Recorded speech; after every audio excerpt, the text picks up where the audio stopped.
পানিহাটি পৌরসভার 27 নম্বর ওয়ার্ডে আজাদ হিন্দ নগরে মধ্যরাতে স্ত্রীকে খুন করে বাচ্চাকে নিয়ে পলাতক স্বামী।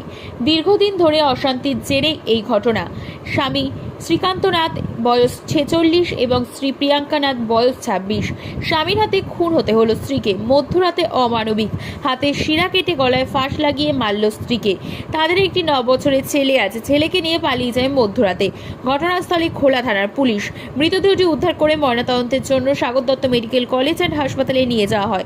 ঘোলা থানার পক্ষ থেকে বাড়িটিকে সিল করে দেওয়া হয়। মেয়েটির দাদা জানান, বোনের সাথে দীর্ঘদিন ধরে অশান্তির জেরেই অনেকবার বোনের গায়ে হাত তোলে এবং আমরা সিদ্ধান্ত নিয়েছিলাম বোনকে এই বাড়িতে আর পাঠাবো না, কিন্তু বোনের শ্বশুর আবার বুঝিয়ে এই বাড়িতে পাঠায় এবং তখনই এই ঘটনা ঘটে। যে বাড়িতে খুন হয়েছে সেই বাড়িটি 2 বছর আগে কিনেছে বোনের স্বামী। ধার দেনায় জড়িত ছিল সে।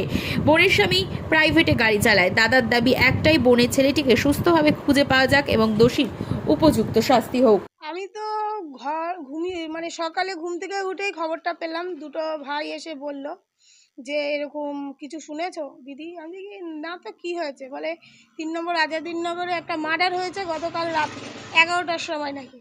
আচ্ছা, আমি তো জানি না, আমাকে কেউ ফোনও করেনি। ঠিক আছে, তোমরা যাও, আমি যাচ্ছি। আমি সঙ্গে সঙ্গেই খবর পেয়ে সঙ্গে সঙ্গেই গেছি স্পটে। গিয়ে দেখি যে বডি টডি নেই, বডি তো সকালেই নিয়ে চলে গেছে পুলিশ, বাড়ি সিল করে গেছে। তা ওরা 2-2.5 বছর হয়েছে এখানে আসছে ফ্যামিলি। এবার স্বামী স্ত্রী হয়তো ঝগড়া অশান্তি দীর্ঘদিন চলছে। বললো, এখানকার লোকেরা বললো কিছুদিন আগেও স্বামী স্ত্রী দুজনে ঝামেলা করেছে।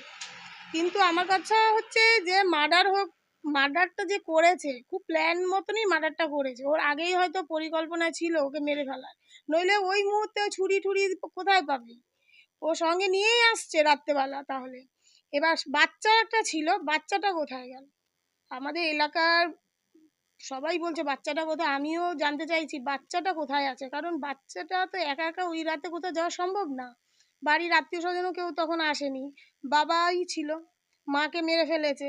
এবার বাচ্চাটাকে নিয়েও আমার মনে হয় ও কোথাও চলে গেছে, না কি করেছে আমি তো কিছুই জানি না। আমি খুব জানার ইচ্ছা যে বাচ্চাটার কি হলো। পুলিশকে, প্রশাসনিককে বলবো, আপনারা আপনাদের উপর যথেষ্ট ভরসা আছে। আমি জানি আপনারা সবসময় কাজ করেন মানুষের, জনগণের জন্য। আশা রাখি আপনারা এই কাজটাও সম্পূর্ণ দায়িত্ব সহকারেই করবেন।